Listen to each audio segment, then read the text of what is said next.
Hello everyone, welcome to Sanmargaha classes. Question number 10 from the poem Machine. How does the poem use the concept of the law by which we live? It carries 3 marks.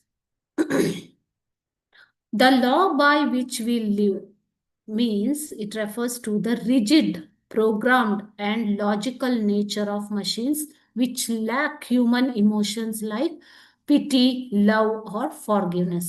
So ನಮ್ಮಲ್ಲಿ ಇರುವಂತಹ ದಯೆ, ಕರುಣೆ, ಪ್ರೀತಿ, ಕ್ಷಮೆ ಅನ್ನುವಂತಹ ಗುಣಗಳು ಮಷೀನಲ್ಲಿ ಇಲ್ಲ. ಯಾಕೆ ಅಂತಂದ್ರೆ whatever the instructions are given to them according to that only those only they work. According to those instructions only they work, isn't it? If there is a mistake in handling it, they will punish us. Okay, so the law which we live ಅಂತಂದ್ರೆ ಅದೇನೆ, ನನಗೆ ಕೊಟ್ಟಿರುವಂತಹ ಒಂದು rules ಪ್ರಕಾರ ನಾನು work ಮಾಡ್ತಾ ಇದ್ದೀನಿ.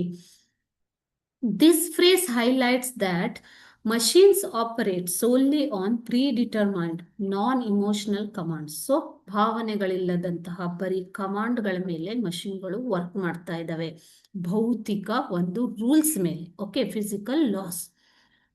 Meaning they cannot comprehend or adapt to human mistakes. ಅವರು ಯಾವುದೇ ರೀತಿಯ ಮನುಷ್ಯ ಮಾಡುವಂತಹ ತಪ್ಪುಗಳಿಗೆ ತಮ್ಮನ್ನು ತಾವು adapt ಮಾಡ್ಕೊಳ್ಳೋದಿಲ್ಲ.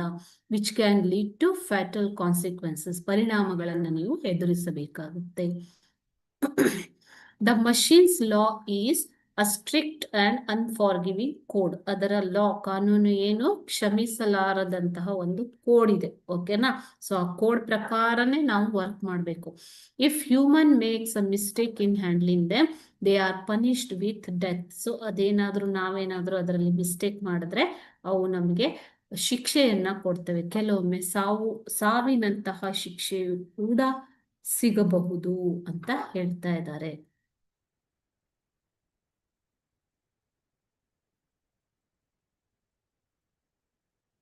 This emphasizes the machine's power and the need for caution. So ಇದೇ ಏನು, ಮಷೀನ್ಗಳ ಒಂದು ಪವರ್ ಮತ್ತು ಕಾಷನ್, ಎಚ್ಚರಿಕೆಯ ಅಗತ್ಯತೆಯನ್ನು ನಮಗೆ ಕೊಡ್ತಾ ಇರುವಂಥದ್ದು. Okay, thank you.